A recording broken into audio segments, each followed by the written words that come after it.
What is up, everybody? Welcome back to another episode of Talk of the Tundra, your Green Bay Packers podcast that is a proud partner of the Gyro Step Podcast Network and the Blue Wire family.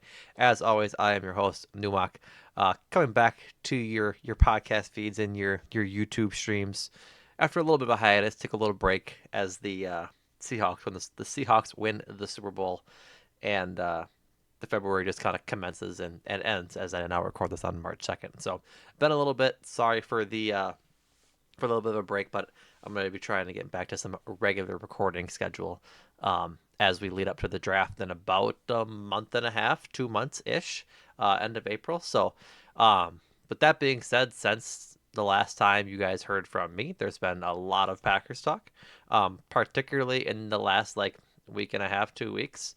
So let's dive right into that. First things first, hallelujah, hallelujah. Rich Bisaccia is no longer the special teams coordinator for the Green Bay Packers. He steps down in what was ultimately a surprise to the Packers organization, as it has been reported by the Packers media sphere. Um, I can't say I'm upset. Like, I pounded my fist on this table many a times this this season, talking about how he just has to go, and that whatever he was doing as the assistant head coach wasn't working and wasn't being a positive asset in my mind to the team. And obviously, the special teams work spoke for itself, being overlooked, I'd say, for the better part of his tenure. Besides, like the first year he came in when they had the Wii fence. So ultimately, happy to see him gone. What I do think is going to be something to look at is just the fallout of him leaving, because he survived the weeks after the season had ended. He survived for what, a month and a half, 2 months, until he ultimately surprised the Packers organization by going and reportedly taking a job at Clemson as the special teams coordinator there, where he knows Dabo Sweeney quite well apparently, and I believe cut his teeth in Clemson before he came into the NFL, I think in 2002.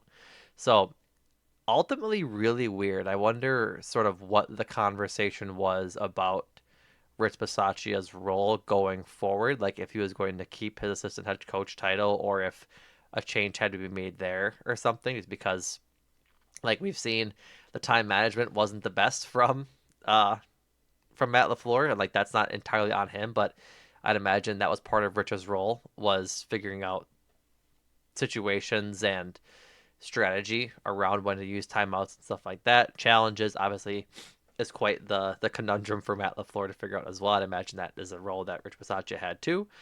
At least had a part in playing, played a part in. Not trying to all just like cast all the bad things that Rich Bisaccia now that he's out of town, but as the assistant head coach, I think that is some of his responsibilities.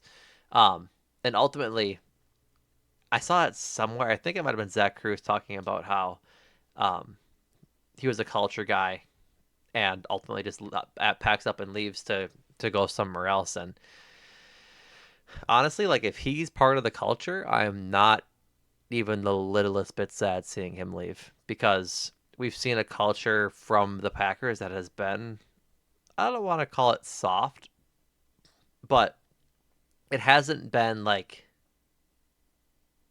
I think tenacious. Tenacious would be like a good word. Like sort of, they don't seem like a group of guys that would go to bat for each other, and this is kind of all stemming from like Jordan Love getting beat up a lot in the pocket and the linemen just not really having his back and going to bat for him, shoving guys. Like I think it was the Denver game, when Love got his head thrown into the ground and just nobody came to his rescue per se.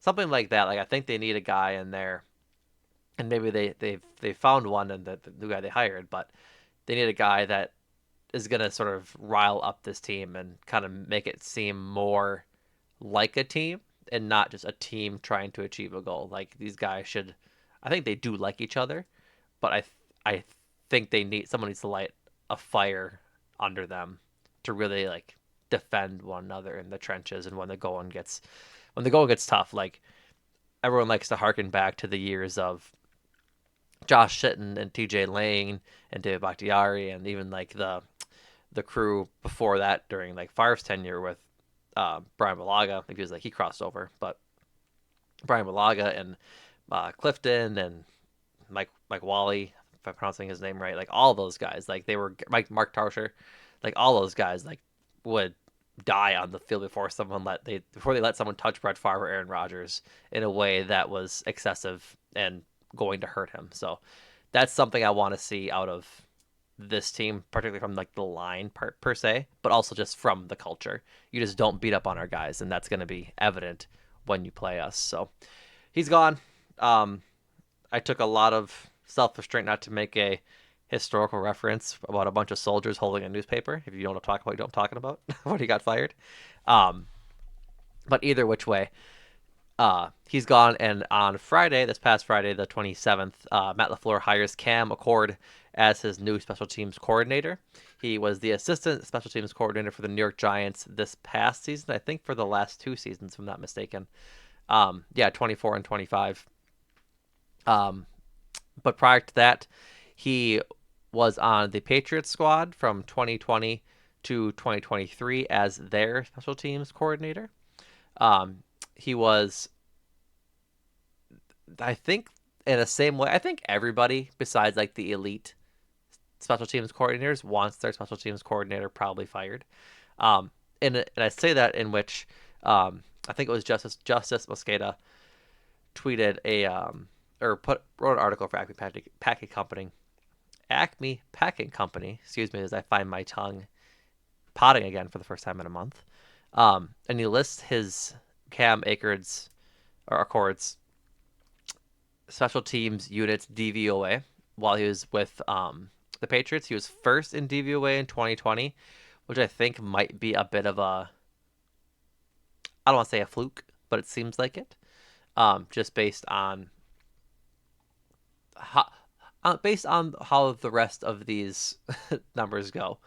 In 2021, that number drops to 18th. In 2022, it drops to 32nd. In 2023, rises a little bit to 28th. So it's not the most inspiring, is what I'll say. Other rankings of just like how good units are have it a little better, more league average, but DVOA is obviously a well-regarded stat to go by in that realm. So hopefully Cam Accord is just one of those guys that can do more with the special teams than Rich did. Hopefully he's a better talent evaluator. Like if he can make a ruling on who's going to kick the ball next year, that'd be great. And just continue to get the most out of guys from the gunner positions and just make sure that there aren't going to be any flukes or anything like that when it comes to special teams. Find a punt returner or a kick returner, that'd be fantastic. Or be able to coach one to do so, that'd be even better. But I think there's credence to the knowledge that has been sort of talked about with this group of Packers employees, that being LaFleur, Gutekunst, and the front office, and that they don't really care about the returns. They more so just care about the kicking and the punting. And so long as they're good in coverage and they're making kicks, I don't think they really care how good of a returner that they have, which again makes me upset because it can really swing a game. Like we saw how good Keyshawn Nixon was and how beneficial he was for the team when he was that kick and punt returner and he was flipping fields for the team. But if that's their prerogative, so be it. I just hope if that's going to be that their prerogative, and if it's Cam Accord, I'm going to say it wrong the entire podcast for the next 2 minutes. If that's his prerogative, that they're good at everything else. Like if they're not good, if they're just gonna, mind the pun, punt on returning the kicks, either punt or kick returns, then they better be exceptional everywhere else, because you're just giving up on one facet of the game that can shift momentum if you get a big return, or flip a field if you get a big punt return for a touchdown and get, like I said, more momentum that way. So if they're really going to be not focused on returning at all, coverage better be great. They better be pinning guys down. Like Daniel Williams' kicks better be covered inside the 10 5-10 yard line, and the place kicker, just this has to be good. Like they have to figure out if they want to keep McManus, which they probably shouldn't, even though it pretty much seems like they're going to be based on the conversations that have happened since the end of the season. Um, and if they draft one, which I don't think is a great idea this draft because they only have 6 picks, he better work out. Like it's all pretty critical when you're just giving up on a pretty decent part of the game, especially when you have a defense as good as the Packers are slated to have. With Micah Parsons coming back, if you're not if you're getting 3-and-outs inside the 20-yard line and returning punts, but you're fair catching the punts at the 20-yard line, your 3-and-out doesn't really help you that much. In that it just you're in the same spot the other team was, and sure the Packers offense is very good, but I would love for them to return it and get it to the 35-yard line or get it to the 30-yard line. Like it doesn't have to be a lot, but having to get one less first down going 70 yards instead of 80, that sounds like a good plan to me. So that's all I got on special teams. Thankfully, I don't need to talk about Rich Bisaccia anymore in my life, and that makes me very happy. So moving on, the next big piece of news that has come out, I think it was Bill Huber. I don't think I know it was Bill Huber. Reported that the Packers are likely to cut Elgton Jenkins this offseason, which, I mean, if you're paying attention to Packers movings and news, especially going back to last year, this doesn't seem like much of a surprise at all.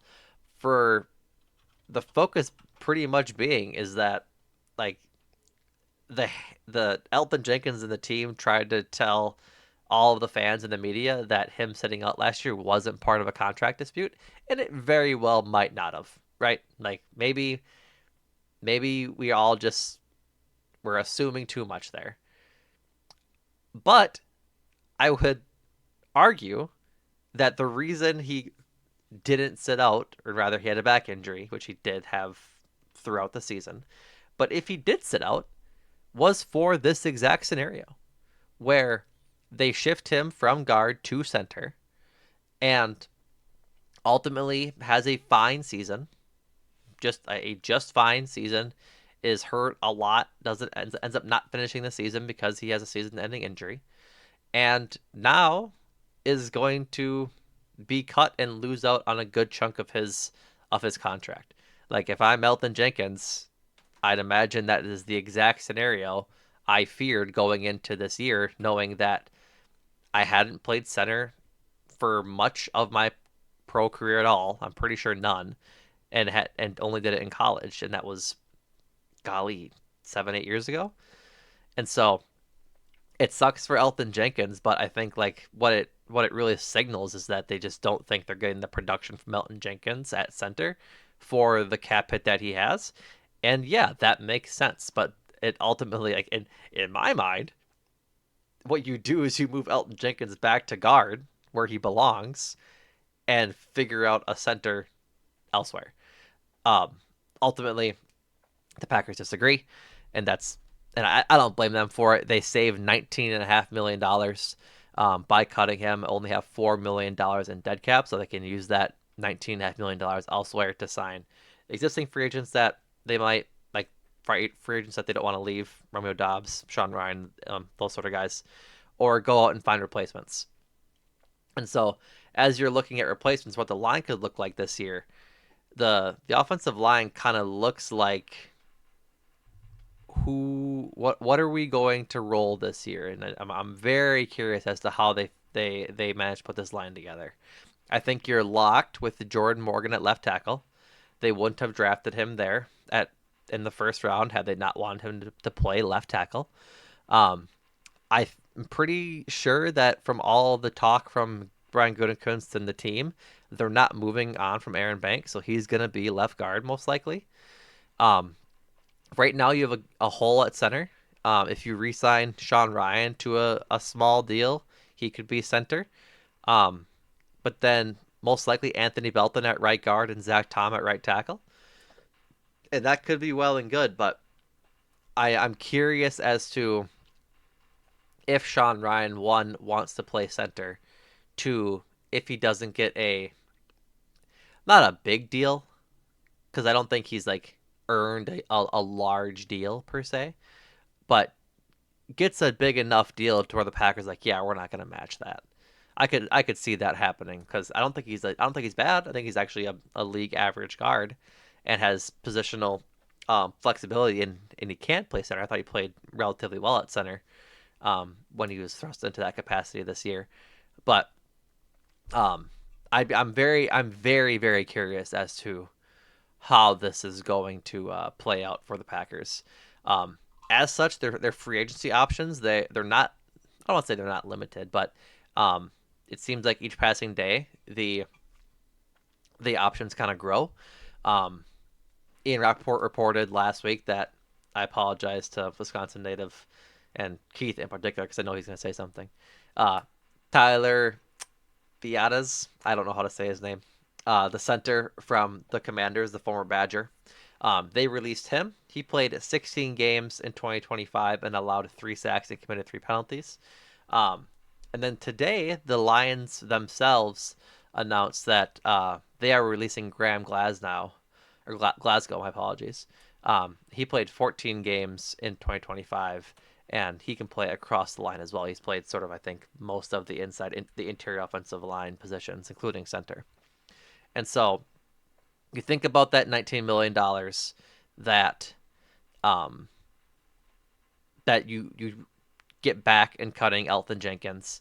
Can you get one of these guys on a smaller deal to elevate that position? And that way you really are only looking at center. And then you can draft a center to develop. I'll talk about maybe a center the Packers could draft late in the later rounds if he's available that I would enjoy. But it's all very fluid right now, and I'm pretty hesitant just with what they're going into this year with that it's going to be a like successful position if that or a successful unit if that makes sense. I'm still holding my breath on Jordan Morgan. I think he's going to be a player that I recognize in this moment that will never live up to expectations for me. And that's going to take some own personal growth to understand and give him a fair shake. But, I mean, Aaron Banks wasn't good. We know that. Anthony Belton, I think, played most of his college career at right tackle. So, if moving him into right guard, hopefully it continues to work out. He got some work there, a lot of work there last year and did, I think, fine. And then obviously Zach Tom, but I think it's going to be critical as to who they get in the middle to play center. And hopefully it's it's a true center. It's not a guard that they think they can have play center or a guard that has played center because he was needed to because of injuries like Sean Ryan. I wouldn't be opposed to bringing Sean Ryan back if Glasgow and the other guy, my apologies again, um, just aren't available. Like they either signed somewhere else or they're just not within the Packers price range with the limited cap that they have. But I'm very, very curious to see how the line shakes out. I am very, very curious. If they think it's an issue, they ultimately could invest a little more into it if they were to cut Rashawn Gary. I think the Rashawn Gary discussion is an interesting one. I think it is a very very interesting discussion. He wasn't good last year. That's a given. He wasn't good. His motor was down. He wasn't having the impact plays once Micah Parsons was out for the year with his injury. Like for all intents and purposes, not a good year. Not a good year at all. When the Packers traded for Micah Parsons, Jordan and I sat on this pod and said the biggest benefactor of this move is Rashawn Gary. He's not going to have to be the primary pass rusher anymore. He's not going to face double teams. He's going to be able to feast where he needs to, and he just didn't. And that's a problem.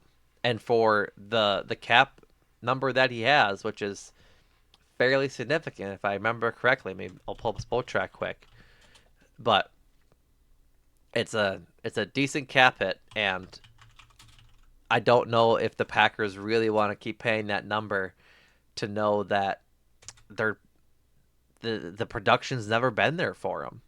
It just hasn't, and he's got 2 years left in the deal. $28 million cap hit entering this year, and so I don't think he even got to. He didn't. He according to Spotrack's stat counters, only 8 sacks for him last year. Like it's just not enough. It's just not enough. Um, and he played more snaps than he did in 2024 coming out of his injury. He played the second most snaps of his career last year. Excuse me. He played in 16 games. Looks like he missed a game. Only one forced fumble. That I remember that one happening. And 45 tackles. He's that's kind of where he hovers. He's just not in plays that often. And so I really struggle justifying keeping him based on play alone. But what I think is really interesting, and again, this offseason is all about my curiosity because I really don't know what they do on the edge for the sole purpose of they just don't have bodies. Like they don't have bodies that that fans should be really confident in. Um, Micah outside Micah Parsons, obviously. Um, Micah Parsons is your primary edge rusher. Behind him, it's Rashawn Gary, um, Kingsley Enagbare, Aaron Mosby, Lucas Van Ness, Baron Sorrell, Colin Oliver, and Brenton Cox Jr. You guys know me. I'm a Brenton Cox Jr. super fan. I think he's good. He's not your number 2 edge rusher. He's just not. I was hoping he'd get there at some point. I think he's going to be a rotational edge rusher at best in his career, which is good for being an undrafted free agent. That being said, like I don't know if they're bringing back Enagbare. He's a rotational pass rusher, like too. Like he shouldn't be your number 2. Um, Aaron Mosby has shown flashes. Um, like Baron Sorrell was pretty good last year when he finally saw the field. Same with Colin Oliver. He shined in the last couple of weeks, but that's only 2 games um, worth of data that we really have. And so like they have a lot of guys that could be 3s or 4s, like as on the depth chart. They don't have a 2. Rashawn Gary is the 2, and Lucas Van Ness should be the 2, but he hasn't shown much either because they they wanted that pick and he just hasn't worked out. If you want to call him a bust, I'll join you on that bandwagon. If you want to say he just didn't work out or he needs more time, then I will politely disagree with you. But I didn't like that pick when they made it. I didn't understand it much at all, and it has not worked out. He has not been the player that he's needed to be for that pick to be a plus, especially seeing how Rashawn Gary's playing as well. And so where does that leave you? It leaves you if you cut Rashawn Gary with Micah Parsons leading your pass rush, carrying that burden for 17 plus games, and hoping the other guys can clean up. I don't think that's one fair to Micah Parsons to expect him to carry an entire pass rush on his shoulders, and 2, I don't think it's sustainable. Like that's a lot to ask of one player, even if that player is on a Hall of Fame trajectory. You always have a secondary player that is also very good with a all-pro pass rusher. Like you just do. Like there's always the guy, but then there's other players along the line that are getting home when he can't because of the pressure that player causes. And if those guys aren't going to do that because I don't feel confident in those other guys right now to be able to clean up those sacks that if if Micah Parsons rushes the passer and makes the quarterback step up in the pocket, who's going to be there to tackle him when he steps up?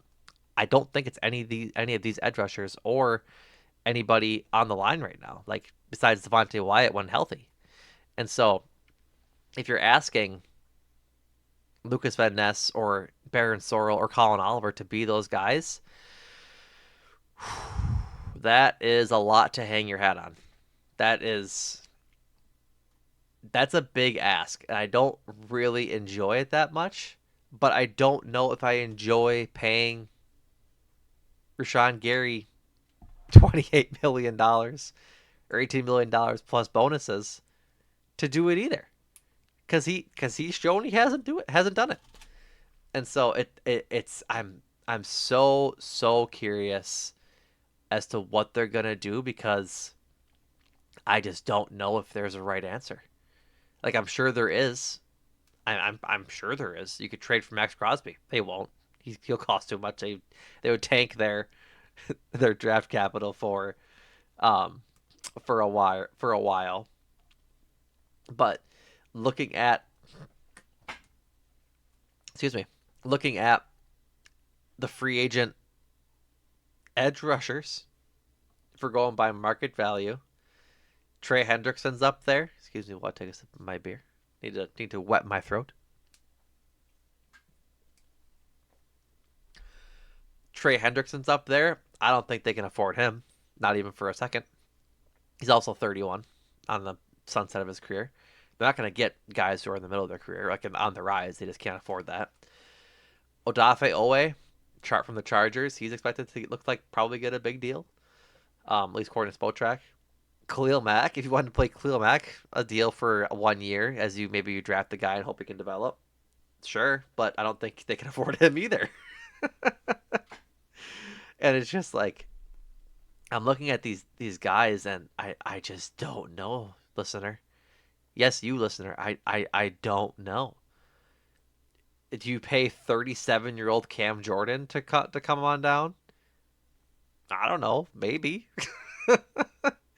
Is he the number two, and you weave in your third and fourth string guys to spell him? I mean, it's certainly possible.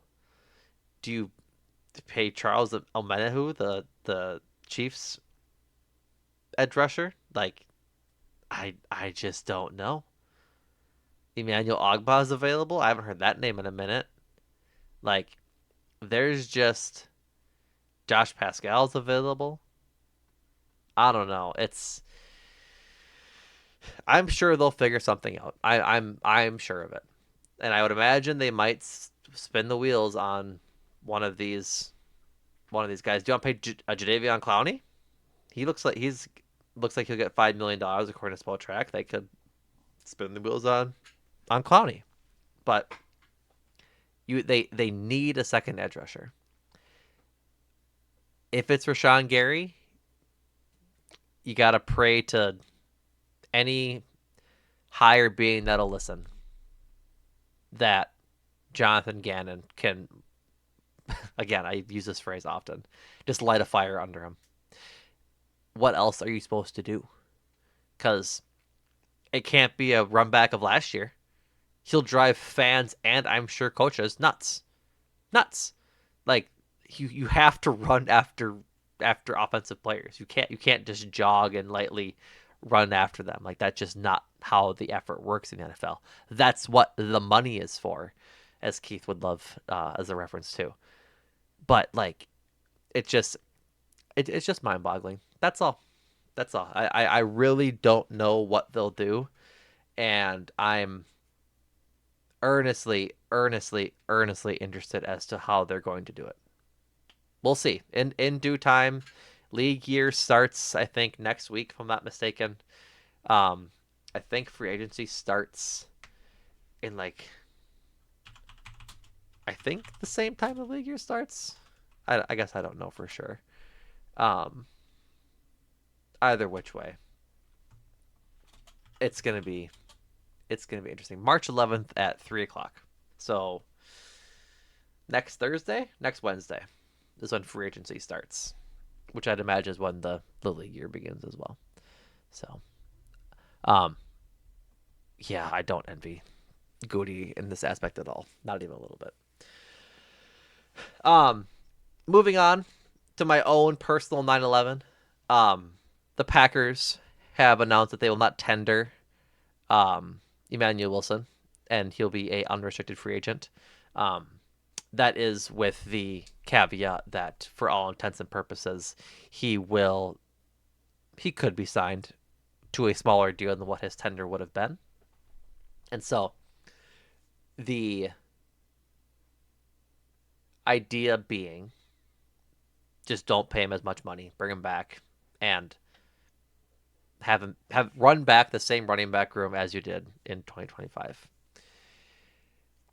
That's the optimistic viewpoint. The pessimistic viewpoint, which is where I am sitting, is that they're not going to give Marshawn Lloyd a chance to lose the job. I think they're running in with Josh Jacobs, and he'll be their bell cow, and they'll run out Chris Brooks if they decide to keep him. I think he is in tendered.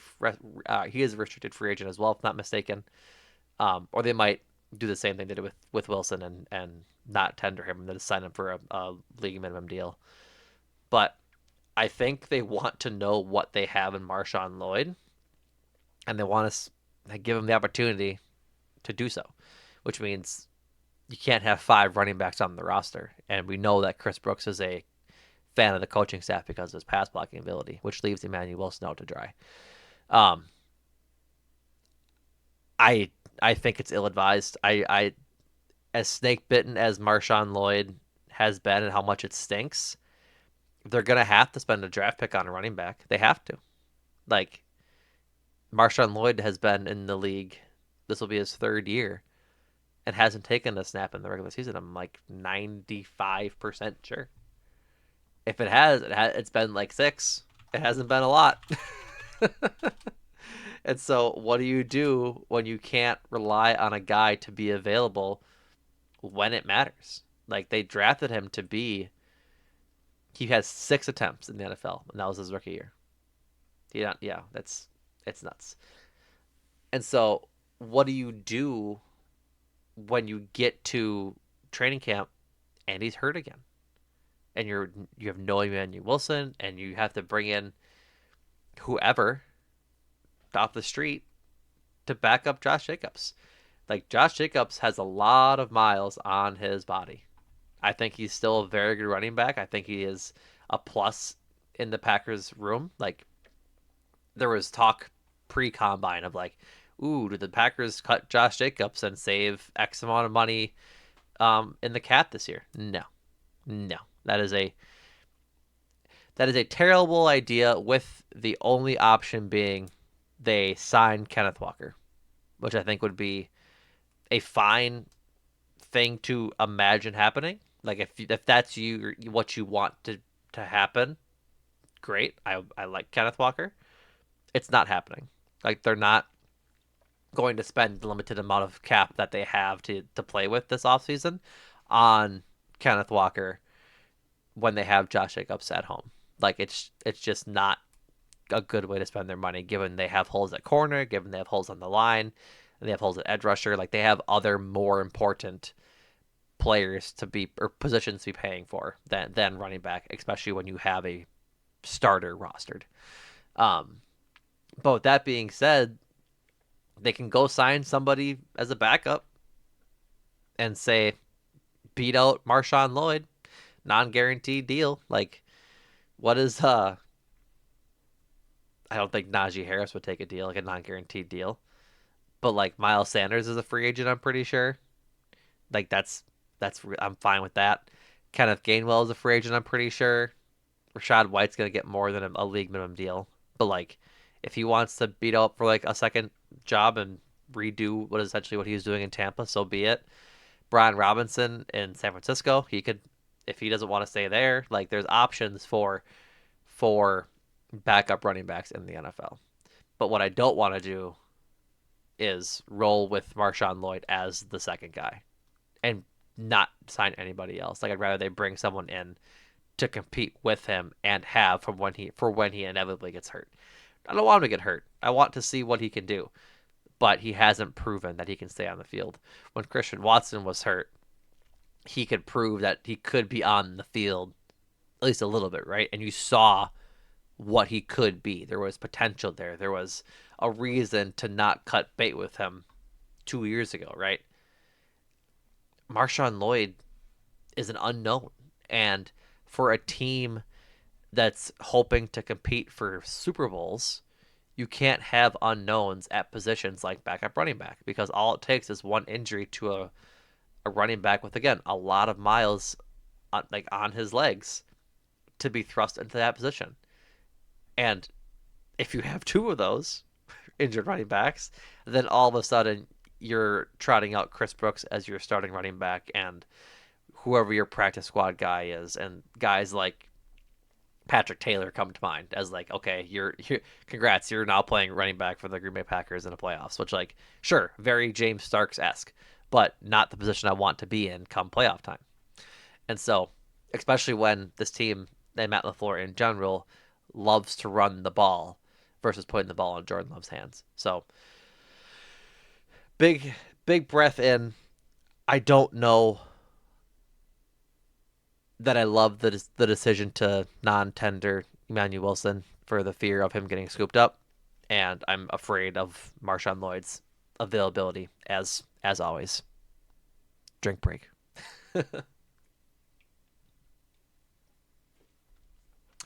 And so that does it for the news. That has been the news with Numac. Now, if you didn't know, the combine happened this weekend. Combine happened. I saw a little bit of chatter that people are like, combine's becoming more Pro Bowl, to where the number of guys participating in all of the drills is like dwindling pretty heavily. And I think they need to not incentivize these guys to come in and compete. Because they all have their pro days. But I think the combine, if you're going to have the combine, you need to have all the guys do all the things, unless they're like obviously injured. Like Fernando Mendoza not throwing at the combine, it's his job. It's just his job to throw the ball. He's going to be the number one overall pick. Like, we know this. He should be the number one overall pick. If all the teams are going to be there, right? And if this is a product, this is a put on my Rob Lowe NFL cap. If this is a product that fans are supposed to watch to look at the next generation of players and this drafted players to become more informed fans about who's going to be there on draft day, they should get the most information, right? Like, quarterbacks should throw. They all should run and bench press and do all the things, right? Do all the drills to test. Because otherwise, it's a oh, I'm gonna run the 40. That's it. Let's get the clip on social media. Again, this is very. I understand what I sound like when I say this.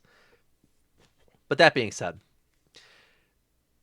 I talked about the holes that this team has: cornerback, offensive line, edge rushers. I didn't talk much about D line, but they have holes there too.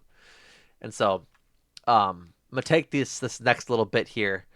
Talk about some of the players that I've been looking at when I do my mock drafts. If you're not in the Discord, check out gspn.info. In the about section of our Substack there is a link, or not the Substack, to the whatchamacallit. No, I'm sorry, it is in the Substack, gspn.substack.com.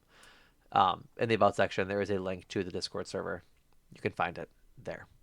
We have a lot of fun in there talking all things Bucks, Brewers, Packers, the whole 9 yards. Either which way, diatribe over.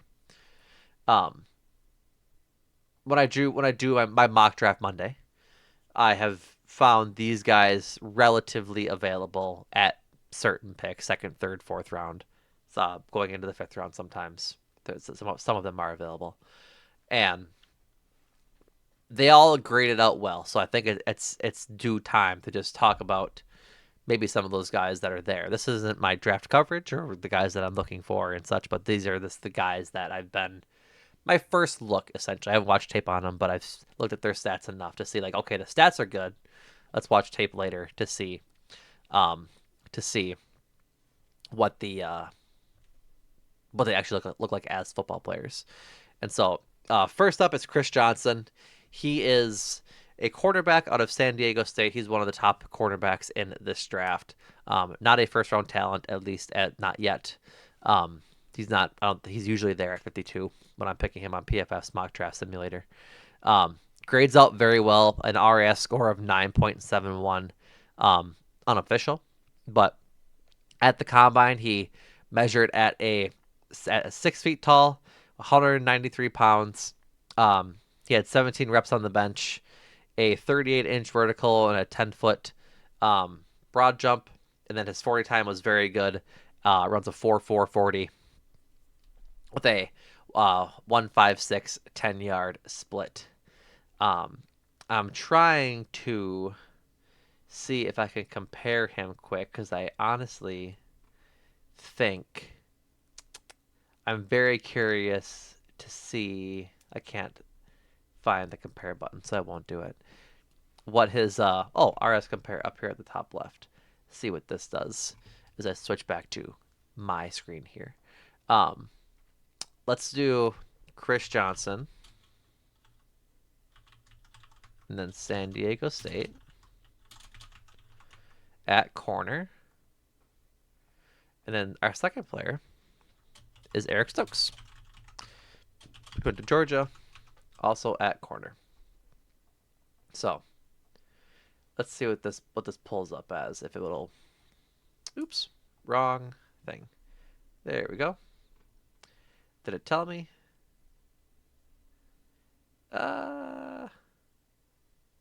I don't know, folks, why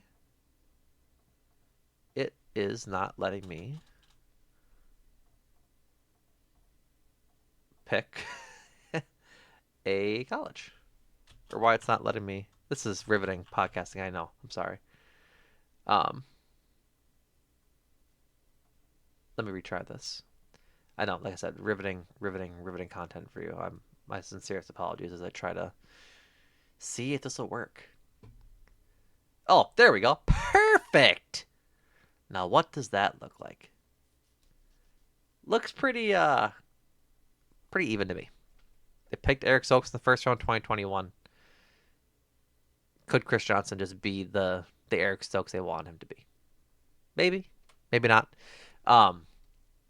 I do really like. I will say this. He is the one player I have watched tape on so far, and I think he's going to be pretty darn good.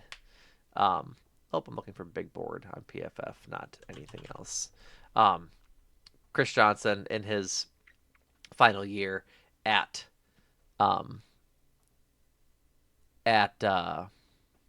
Diego State had 4 interceptions, and if I sign into PFF quick, because I apparently wasn't, 4 interceptions and graded out very well in his coverage. So he played 11 games. He was targeted 43 times, only gave up 8 interceptions.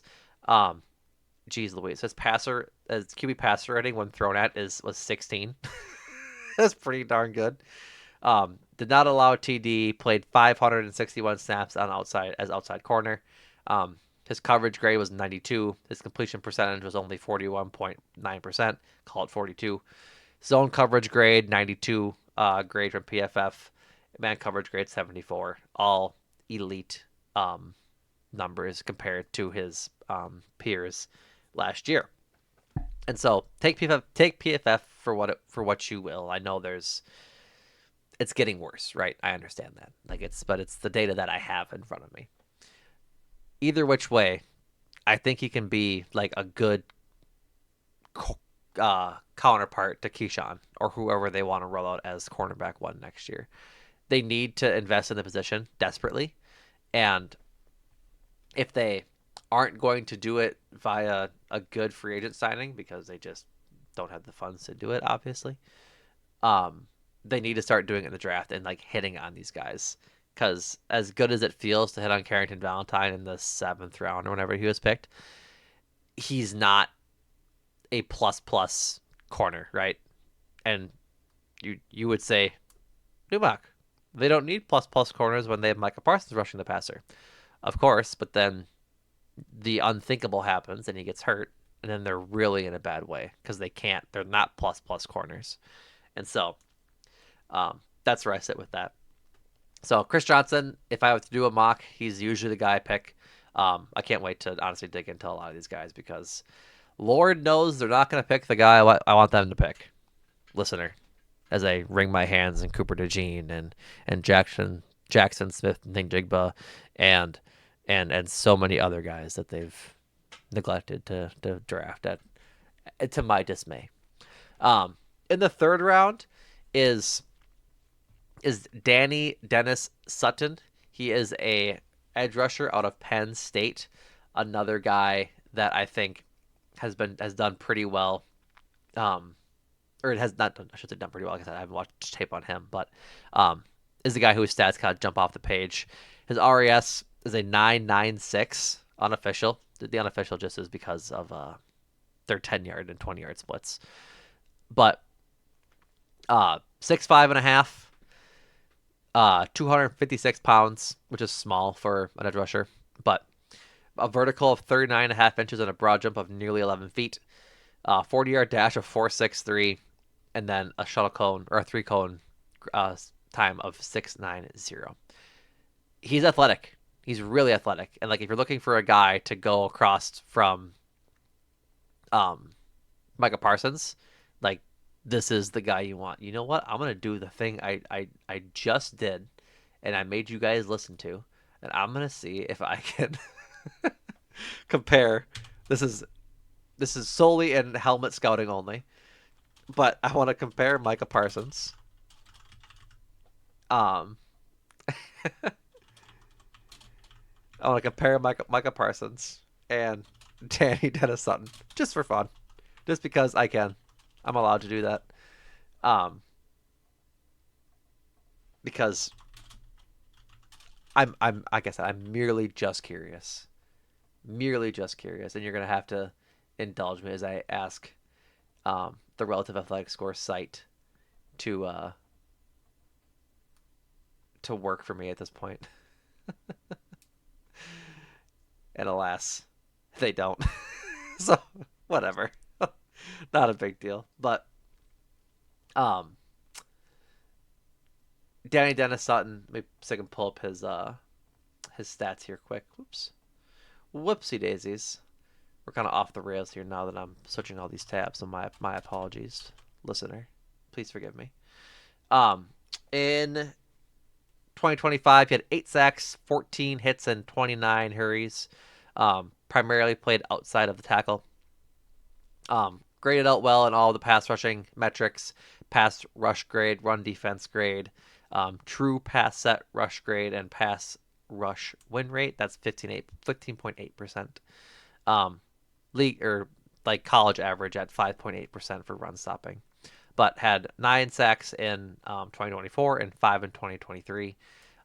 So very consistent player, playing upwards of 400 snaps in 2023 and then nearly 600 in the last 2 years. So um, he graded out well, very athletic, like we've said it time and time again here, that um, on the pod that the Packers love their RAS scores. They're not really going to um, straight. They're not going to draft guys that aren't athletic. I think that kind of has a lot of credence from the has a lot of credence to the fact that they like their linemen to be able to bounce around and play multiple positions. They just have the ability to do that. Um, so just worth thinking about. The other guys that I'm looking at is one is Grayson Helton, D tackle from Oklahoma. He is sometimes there for me in the fourth round. I think he could go earlier, and I think it is a guy that they might um, target in the third round if they, depending on how they feel about like Dante Corleone and Dominique Orange, I think is his name, out of I believe it's Iowa State, or no Cincinnati. My apologies. One of them is Iowa State. I think one of them is Cincinnati. Either which way.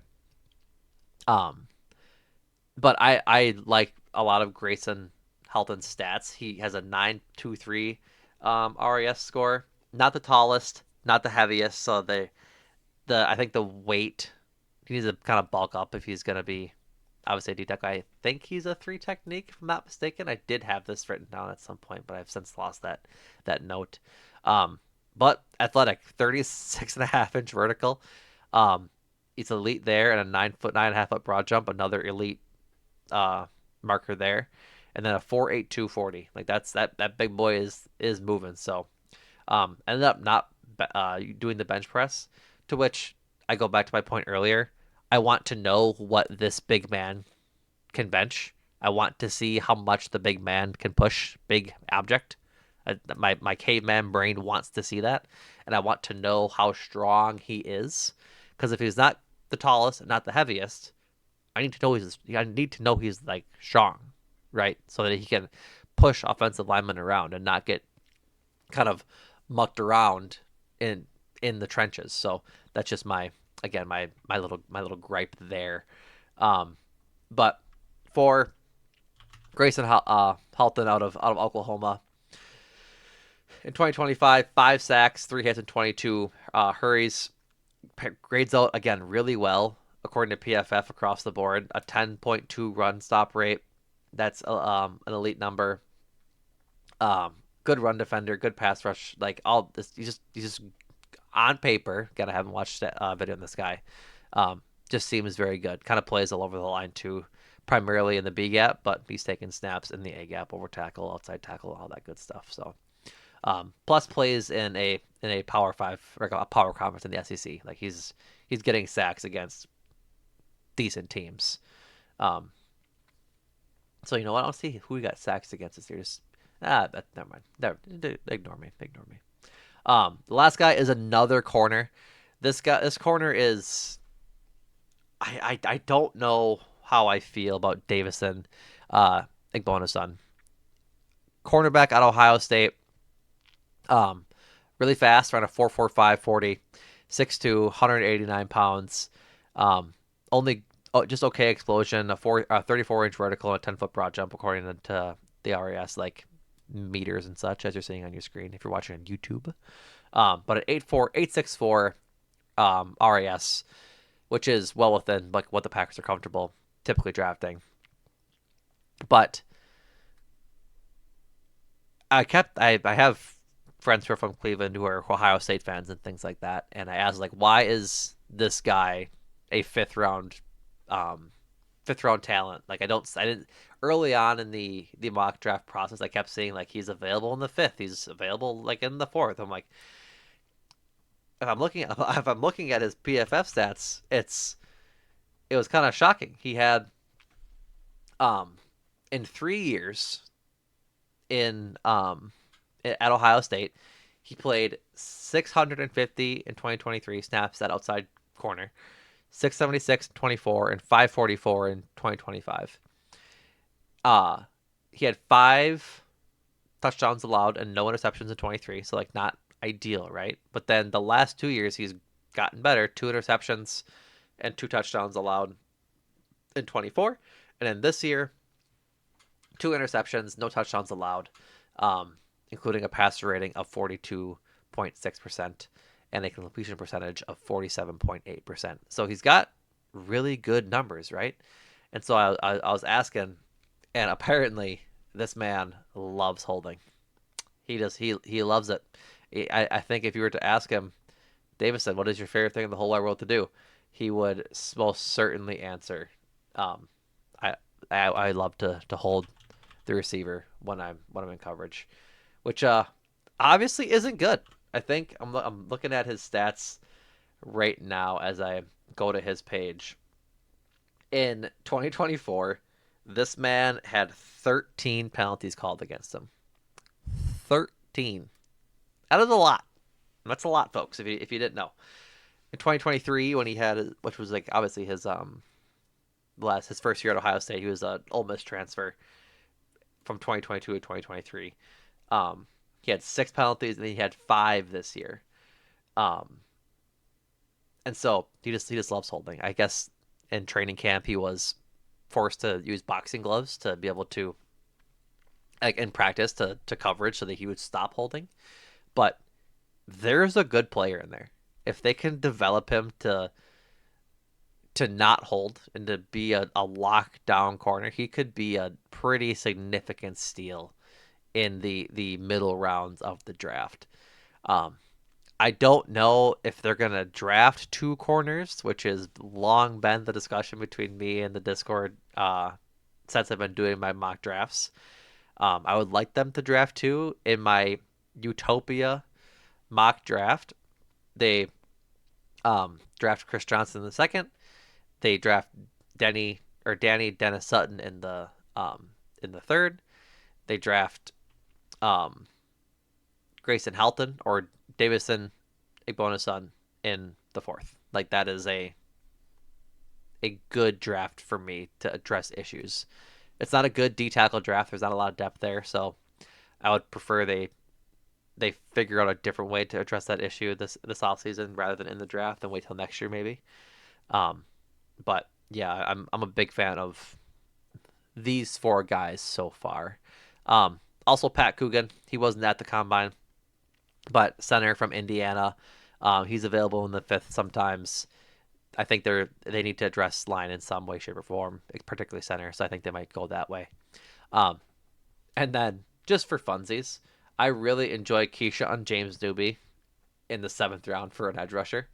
Like you can't expect anything out of that man as a prospect, as a seventh round pick, but he is a 6'2", 244-pound senior um, out of New Mexico.